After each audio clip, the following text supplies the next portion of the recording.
मालक नमस्कार. नमस्कार. आपले नाव गाव? राहुल बाळासाहेब पठारे, राहतात केडगाव, बर. अहिल्यानगर.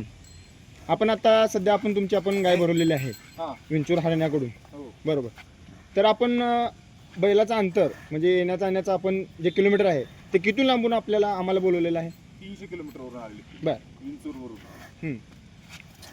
हाच बैल असाच कसं काय तुम्हाला की त्यात काय विशेष दिसलं की तुम्ही तोच बैल भरवायचा असं मनात तुम्ही कन्फर्म केलं आणि आम्हाला तुम्ही कमीत कमी एक 2 महिन्याचा कालावधी म्हणलं तर चालेल, तर 2 महिन्याचा कालावधी आपण सारखं फोनवरती कॉन्टॅक्ट करण्यामध्ये राहत होता, हो. तर असं काय विशेष वाटलं की हरण्यामध्ये एवढं विशेष? लाईन, देखणेपणा, त्याचं जात गोट, याच्यामध्ये बैल एक नंबर आहे. हां. आणि एकदम देखना. बर. त्यामुळे मला बघायला एकदम हरण्याकडूनच भरवायची होती. त्यासाठी मी प्रयत्न केला.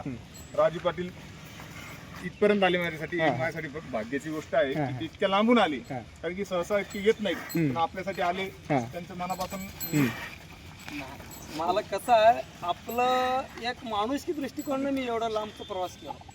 शब्द जपलो मी, शब्द दिला होता शब्द तुम्हाला. जपला. येतो म्हणले मला, त्यानंतर ते आलेच. बर. 2 वर्षापासून हे चाललं होतं हरण्याकडनं आपलं बैल लावायचं हां म्हणून. हां हां. हो, 2 वर्षापासून झालं होतं. ते आज योग सफल आला. झालं. योग आला आज. हां हां.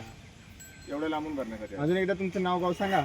राहुल बाळासाहेब पठारे, राहता केडगाव, जिल्हा अहमदनगर, बर. अहिल्यानगर. नमस्कार. नमस्कार.